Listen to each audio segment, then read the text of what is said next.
अस्सलाम वालेकुम viewers, this is Naya Baltaf and welcome to my channel. आज की इस वीडियो में हम बात करेंगे अपने फाइवर के ऊपर अपने वीडियो को इजीली रैंक कैसे करना है, किस वीडियो को आपने चूज़ करना है, अपने गिग की सेटिंग कैसे करनी है, कीवर्ड्स को आपने कहाँ कहाँ यूज़ करना है, आपने गिग की प्राइसिंग कैसे करनी है, डिलीवरी टाइम कैसे सेट करना है और उसके अलावा भी हम हर चीज़ को गिग से इन डिटेल डिस्कस करेंगे। ये सब कुछ मैं आपको लैपटॉप पे इन डिटेल समझाऊंगी। अब मैं फाइवर से रिलेटेड तमाम टॉपिक डिस्कस कर रही हूँ। आपने फाइवर के ऊपर फर्स्ट सेल कैसे लेनी और मैं आपको बहुत डिफरेंट मेथड शेयर कर रही हूँ। अगर आपसे गिग रैंक हो गई है तो आपने गिग को सस्टेन कैसे करना। अगर आपके बायर के साथ क्लाइंट के साथ कुछ इश्यूज आते हैं तो प्रोफेशनली आपने उसको हैंडल कैसे करना है और इसके अलावा आपके जो भी क्वेश्चन होंगे और मेरा अब तक के जितना भी एक्सपीरियंस है मैं आपके साथ शेयर करूंगी। जो गलतियां मैंने की वो आपने नहीं करनी, मैं वो भी आपको बताऊंगी। तो चलिए वीडियो स्टार्ट करते हैं। आप लोगों के सामने मेरे पास फाइवर की वेबसाइट ओपन है। सबसे पहले हम कीवर्ड्स के ऊपर बात करते हैं। कीवर्ड्स जो होते हैं वो आपकी गिग के लिए बहुत ज़्यादा इंपॉर्टेंट होते हैं, वही आपकी गिग की पोजीशन को बहुत ज़्यादा डिफाइन करते हैं।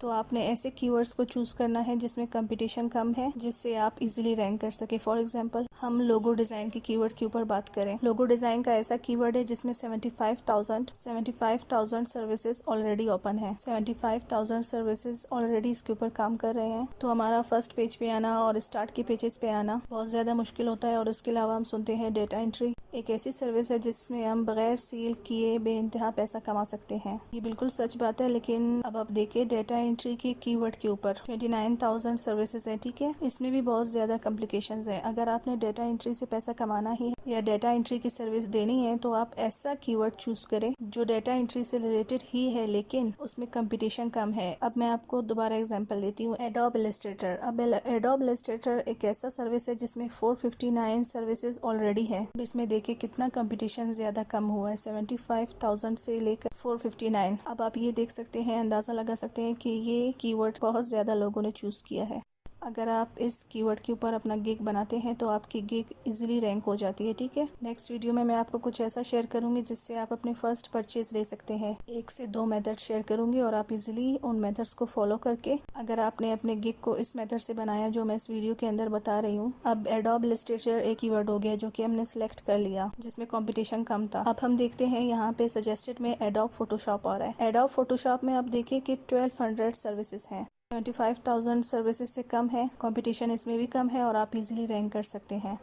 अब हम एक और कीवर्ड के ऊपर बात करते हैं जो कि HTML5 बैनर है। HTML5 एक ऐसा सर्विस है जिसके ऊपर 172 सर्विसेज हैं और इसके ऊपर भी आप इजीली रैंक कर सकते हैं। HTML5 बैनर और उसके अलावा बैनर हेड्स 360 सर्विसेज हैं। इस तरह से अगर आप 1-2 घंटे लगाकर कीवर्ड के ऊपर अच्छे से रिसर्च कर सकते हैं, क्योंकि देखिए ये गिग आपके साथ लाइफ टाइम चल रही है। जब तक आपका अकाउंट है आपके साथ इस गिग ने बार बार चलना है।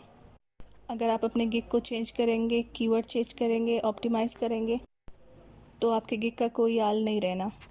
तो आपने एक बार गिग को अच्छी तरह से बनाना है, कीवर्ड रिसर्च करके, टैग रिसर्च करके, और इंशाल्लाह आपको काम मिलना शुरू होगा।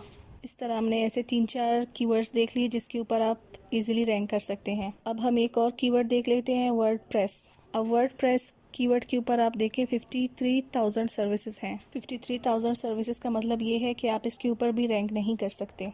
वर्डप्रेस की कीवर्ड्स के ऊपर आप रैंक नहीं कर सकते लेकिन वर्डप्रेस की सर्विसेज दे सकते हैं।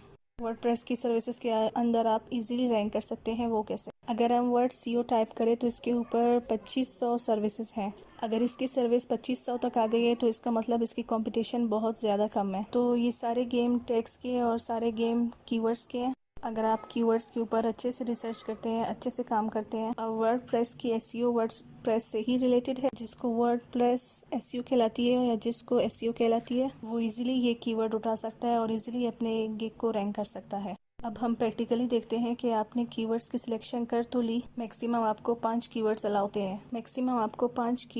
होते हैं। अब आपने 5 कीवर्ड्स को सिलेक्ट और इनको कहाँ कहाँ और कैसे कैसे यूज़ करना है वो हम देख लेते हैं।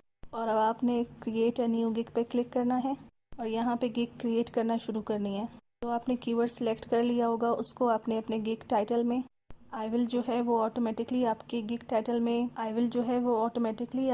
टाइटल में आ जाएगा। और जो बाकी टेक्स्ट लिखने हैं आपने वो इस तरह। मैक्सिमम आपको 80 वर्ड्स अलाउ हैं और यहाँ पे मैंने 53 यूज़ किए हैं। ऐसे लिहाज से आप अपना गिग जितना छोटा रखेंगे और एसईओ बेस्ड रखेंगे उतना अच्छा है। और उसके बाद नीचे कैटेगरी आ गई।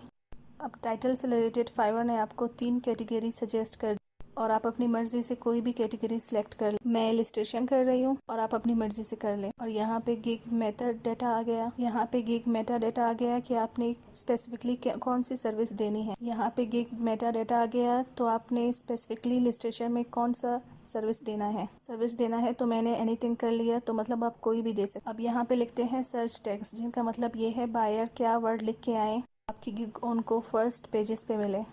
अभी हमने वर्ड्स रिसर्च किए, टैग रिसर्च किए, तो उनको आप तो यहाँ पे यूज़ करना है एडोब इलस्ट्रेटर, एडोब फोटोशॉप और उसके अलावा HTML5 बैनर। और अगर कीवर्ड नहीं आ रहा आपने यहाँ पे लिख के यहाँ पे क्लिक, तो यहाँ पे टैग बन जाएगा HTML का, HTML5 बैनर ऐड। ये 4 बैनर है, उसके अलावा आप एडोब लिख दें। तो ये जो टैग्स है ये आपने पहले सर्च करके रखने हैं और आपने ऐसे टैग्स यूज़ करने हैं जिनमें कंपटीशन बहुत ज़्यादा कम है। अब यहाँ पे आप आ जाएं, सेव एंड कंटिन्यू करें। सेव एंड कंटिन्यू के बाद आपके पास एक पेज ओपन होगा, उसमें आपने गिग की प्राइसेस ऐड करनी है।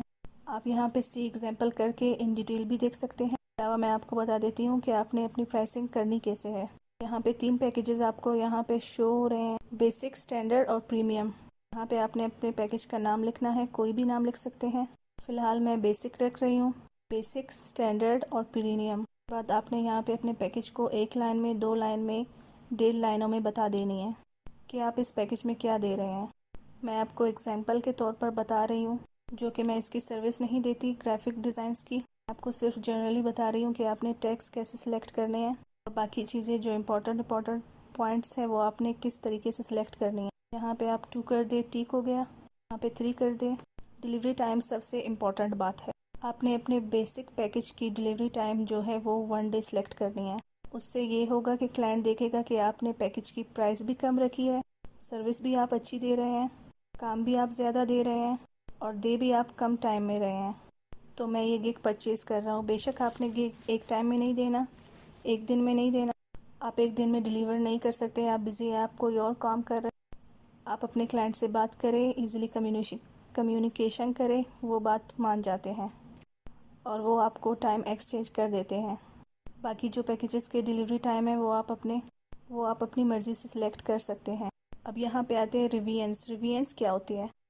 रिवीजन्स ये होते हैं, फॉर एग्जांपल आपने अपना इनिशियल ड्राफ्ट सेंड किया क्लाइंट को कोई चेंजेस चाहिए, उसको पसंद नहीं आया, तो आप उसको कितनी दफ़ा रिवाइज करके देंगे? 1 दफ़ा करके देंगे, 2 दफ़ा करके देंगे, 3 दफ़ा? मैं आपको ये रिकमेंड करती हूँ कि आपने यहाँ पे अनलिमिटेड टाइम्स करना है।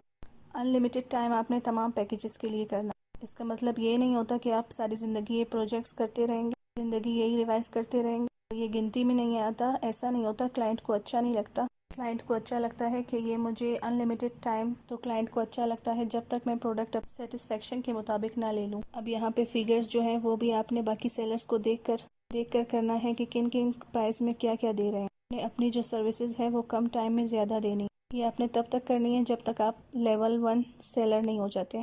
कम पैसों में देना है, ज़्यादा सर्विस देनी है। उससे ये होगा आपकी गिग ज़्यादा ऊपर आ जाएगी, आपका अकाउंट चल पड़ेगा। उसके अलावा आपका पोर्टफोलियो बनेगा, आपका एक्सपीरियंस बनेगा, आपके अच्छे क्लाइंट्स बनेंगे। तो बात मेहनत की है। अगर आप कम पैसों में भी काम कर रहे हैं तो आप कर सकते हैं ईजिली।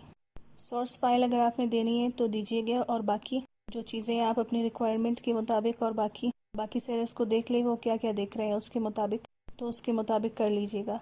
गिग एक्स्ट्रा वो मैं आपको किसी और वीडियो में बताऊंगी। शिपिंग जो है, जो आप शिप करना चाह रहे हैं, फिजिकल शिपिंग देना चाह रहे हैं, टिक करना नहीं चाह रहे, तो आप ऐसे ही रहने दे दें। एंड कंटिन्यू करें। सेव एंड कंटिन्यू करने के बाद यहाँ पे आपकी डिस्क्रिप्शन बॉक्स आ जाती है। इसमें आपने डिस्क्रिप्शन को ब्रीफली डिस्क्राइब करना है। मैक्सिमम आपको 1200 करेक्टर्स अलाउ होते हैं, मिनिमम 120।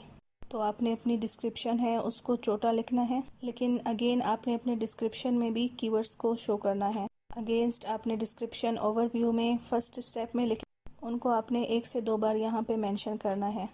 अपने डिस्क्रिप्शन को आपने लंबा नहीं लिखना, छोटा सा लिखना है, जिसमें आपने अपने बारे में बता दिया, जिसमें आपने अपने एक्सपीरियंस के बारे में बता दिया और बाकी मेन पॉइंट्स मेंशन कर दिए। फॉर एग्जांपल मैं आपको, क्योंकि मैं वेबसाइट की सर्विस से हूँ, तो मैं आपको बता देती हूँ कि मैं यहाँ पे किस तरह लिखती। और मैंने यहाँ पे मेंशन कर दिया है कि यहाँ पे बिफोर प्लेसिंग कोड है। इसका मतलब ये है बहुत सी ऐसी सारी चीज़ें होती हैं जो कि हमारे काम के स्कोप से बाहर हैं। तो क्लाइंट पहले मैसेज करके पता लगा सकता है कि आप ये काम कर सकते हैं या नहीं कर सकते। यहाँ पे आप बुलेट्स यूज़ कर सकते हैं, हाईलाइट कर सकते हैं, बोल्ड कर सकते हैं। तो आपने प्रिसाइजली ब्रीफली सब कुछ बता दिया। का एक्सपीरियंस क्या है, आपने क्या काम किया, कि आपने ये भी बता दिया कि आप सैंपल्स भी मांग सकते हैं। उसके अलावा सर्विसेज आपने बता दी। इसके मतलब इतनी छोटी डिस्क्रिप्शन इनफ होती है। अब सेव एंड कंटिन्यू करें।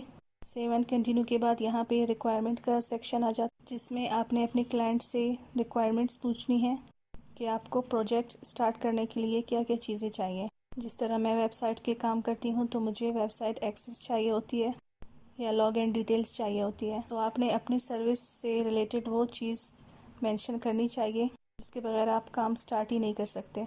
तो कस्टमर फिर जब आपके गिग को परचेज़ कर रहा होता है तो ये रिक्वायरमेंट बुक शो होता है और डिप्लेस कर सकता है, इसके बगैर नहीं हो सकता। तो आपने और रिक्वायरमेंट ऐड कर देनी है और जितनी भी आपको रिक्वायरमेंट्स चाहिए, नहीं तो आप सेव एंड कंटिन्यू करेंगे। सेव एंड कंटिन्यू के बाद आपने यहाँ पे गिग का थंबनेल कंटिन्यू करना है, जिसका साइज़ होता है 53 मल्टीप्लाई बाय 370 साइज़ का आपने करना होता है। और आपके गिग का जो थंबनेल है वो बहुत प्रोफेशनल होना चाहिए ताकि कस्टमर आपके गिग पे लाजमी क्लिक करे और आपके गिग को व्यू करे। उसके बाद अगर आप वीडियो अपलोड कर सकते हैं, कंपल्सरी नहीं है लेकिन आप कर सकते हैं। ये इमेज से भी ज़्यादा बेस्ट है, ये आपके थंबनेल से भी ज़्यादा बेस्ट है। अगर आप कंफर्टेबल हैं तो आप अपने फेस की वीडियो बनाएं और ये बताएं कि आप कस्टमर को क्या क्या सर्विस देंगे, तो वो भी बहुत बेस्ट है। मैक्सिमम आप 3 पिक्चर्स अपलोड कर सकते हैं। जो फर्स्ट पिक्चर हो वो बहुत ज़्यादा अच्छी बनाए ताकि आपकी गिग रैंक हो, कि आपकी गिग के रैंकिंग बहुत ज़्यादा अच्छे हों। और एक अलग सी वीडियो में मैं आपको बताऊंगी जिसमें आप फ्री टूल थंबनेल से गिग का प्रोफेशनल इमेज थंबनेल गिग का कैसे क्रिएट कर सकते हैं। तो यहाँ पे आपने ब्राउज़ करके थंबनेल अपलोड कर देनी है और सेव एंड कंटिन्यू कर देना है। तो आज की वीडियो में इतना ही। नेक्स्ट वीडियो में मैं आपको थंबनेल के बारे में बताऊंगी और बताऊंगी कि आप फर्स्ट परचेज़ कैसे ले सकते हैं। दुआओं में याद रखिएगा। Thank you. अल्लाह हाफ़िज़।